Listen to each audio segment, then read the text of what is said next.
खुशबू सरकार,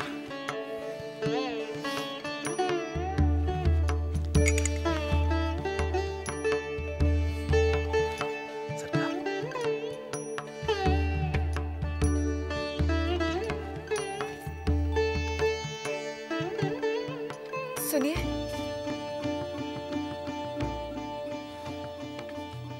क्या रोज रोज नए नए व्रत रखने का नियम बना लिया तुमने? आपने भी तो रोज रोज बाहर जाने का नियम बना रखा है। तुम चाहती क्या हो? रात तुम्हारे साथ रुककर हम अपनी जमींदारी परंपरा तोड़ दें? हमारे पुरखे भी रात बाहर बिताया करते थे। इस परंपरा को निभाना हमारा धर्म है। मैं भी तो अपना धर्म निभा रही हूँ। ये पूजा मैं अपने स्वामी के सुकुशल जाने और लौटने के लिए करती हूँ। और आज मैंने सावित्री व्रत रखा है। हो गया, अब मैं जाऊं? चुन्नी मेरा इंतजार कर रही होगी। जरा रुकिए। अब क्या है? जरा रुकिए।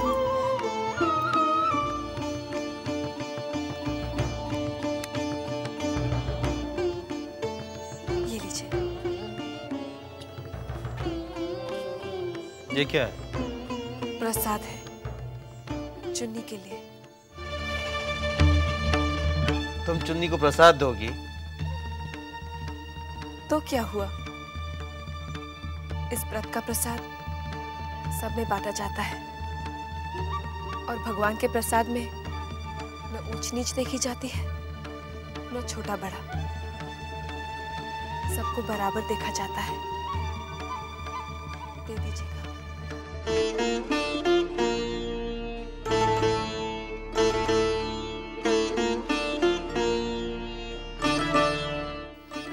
ऐसे क्या देख रहे हैं?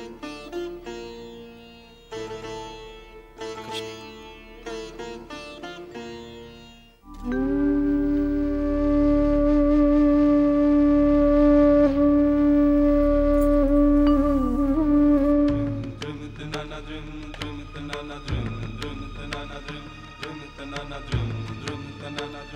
होशियार, खबरदार, छोटे बाबू की पक्की निकल रही है, दूर हट जाओ।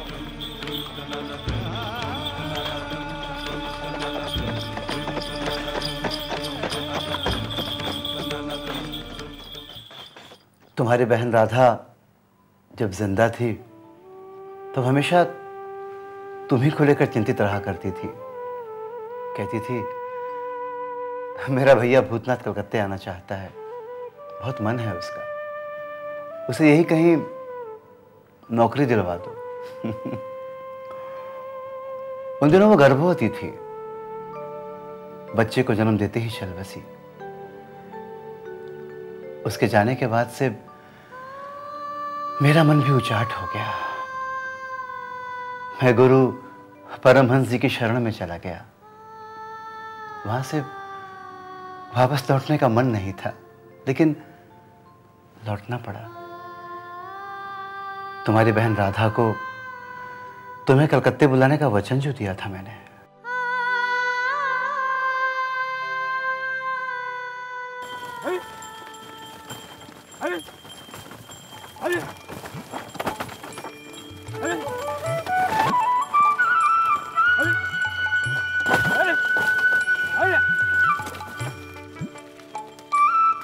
अरे रुक जाओ भैया, भैया रुक जाओ।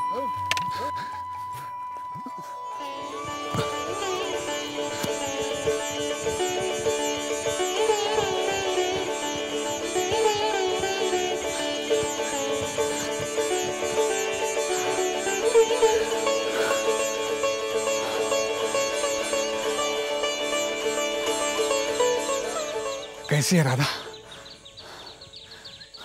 मैं क्या करता, रास्ते में बुआ जी ने कहा शिव जी के दर्शन कर ले, वहीं देर हो गई।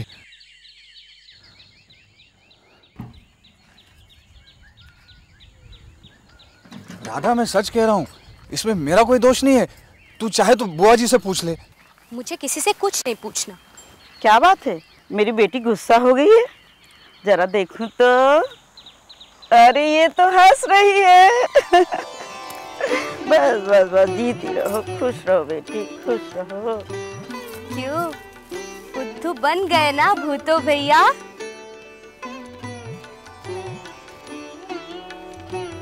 अरे ऐसे क्या देख रहे हो?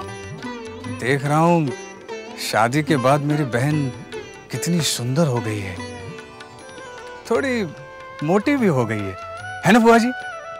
देखो ना, रंग कितना साफ हो गया है और कपड़े जेवर कितने महंगे पहने हैं। बिल्कुल जमींदारन लग रही है। देखो ना माँ, भैया मुझे नजर लगा रहे हैं। अरे पगली, भाई की भी कहीं नजर लगती है? अच्छा, और अगर बहन भाई को नजर लगाए तो? मुझे नजर नहीं लगने वाली। हाँ, तुम्हारी शादी हो जाने दो, फिर मैं भाभी को नजर लगाऊंगी। नौकरी है नहीं और शादी की बात करती है। अच्छा अच्छा, बस भी करो, वैसे भी थकी हुई है बेचारी।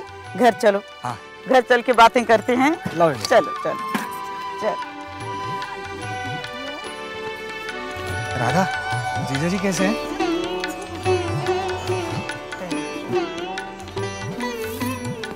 राधा, जीजा जी से कहकर कलकत्ता में मेरी नौकरी लगवा देना। फिर तो तुम्हें कलकत्ता आकर रहना पड़ेगा। वो तो मुझे भी मालूम है, तू नहीं जानती, कलकत्ता आने की मेरी बड़ी इच्छा है। ठीक है, मैं उनसे तुम्हारे लिए बात करूंगी। सिर्फ बात मत करना, उनके पीछे पड़ जाना।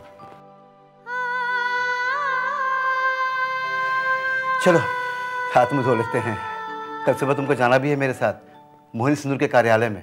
चलो चलो चलो।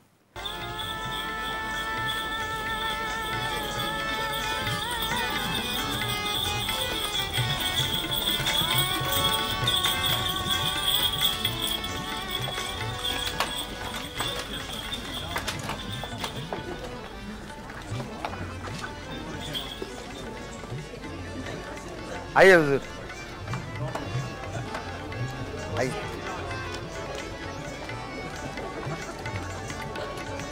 आइए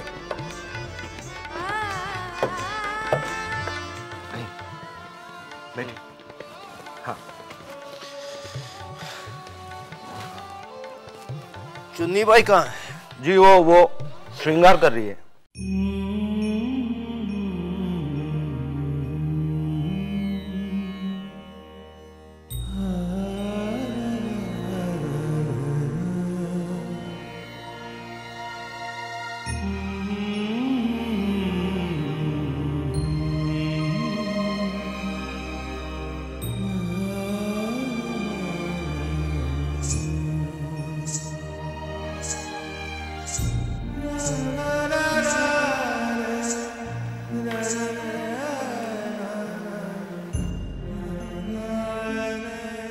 चुन्नी बाई, जान लेने का इरादा है क्या? जान जाए आपके दुश्मनों की, आपको तो हमारी उम्र भी लग जाए। तुम्हारी इन्हीं अदाओं पर तो हम। बस और कुछ मत कहिए।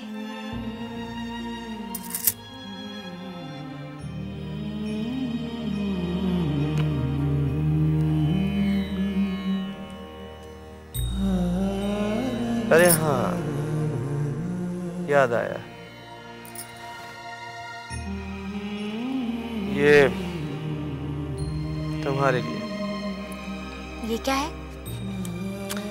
प्रसाद, छोटी बहू ने तुम्हारे लिए भेजा है। छोटी बहू ने मेरे लिए प्रसाद भेजा?